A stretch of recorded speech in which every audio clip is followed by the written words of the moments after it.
Moi kaikki, mä oon Mia Purple3. Tervetuloa mun ensimmäiseen videoon.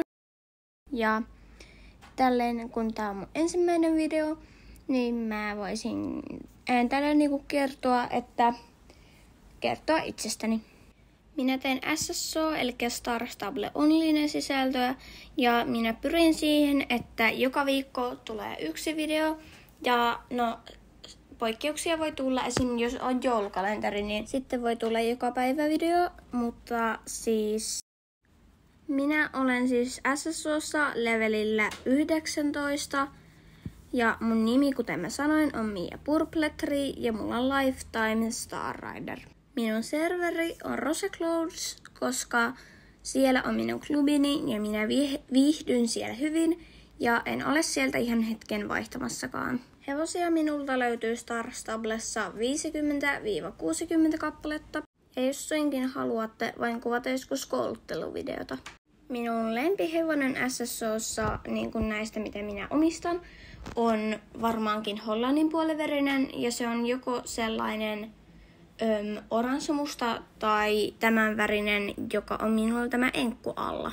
Minulla on suuri klubi täällä Rosecloudsilla. En halua sen nimeä nytten kertoa vielä, mutta klubilaisten kanssa jossakin vaiheessa voi tulla videota. Sitten jostakin syystä ihmisiä on kiinnostanut, että miten mä päädyin pelaamaan SSOta, niin mä katsoin yhtä tubettajaa, en kerro nimeä, mutta mä katsoin yhtä tubettajaa, hän teki SSO-videon ja sit mä olin silleen, että vois mennä itekin testaamaan ja nyt mä oon tässä vuosien varrella alkanut täällä pelailemaan tätä entistä parempana. Minä harrastan oikeassa elämässä käytännössä SSOn pelaamista. Sitten minä harrastan cheerleaderia, jääkiekkoa ja ratsastusta. Mä en tiedä, aletaanko tätä YouTuben tekoa laskemaan harrastukseksi, mutta tässä videossa on epätodennäköistä, että on kommentit päällä, mutta voitte joskus kertoa mulle sitten. Kannattaa seurata mua tosiaan WhatsAppissa. Se on SSO-aiheinen. Mä voin laittaa siihen linkin kuvaukseen. Ja sitten siellä pystytte esimerkiksi vaikuttamaan videon sisältöön. Viimeinen asia minusta, tai ennemminkin viimeinen varoitus minusta, on, että varautukaa sijaan Saksaan.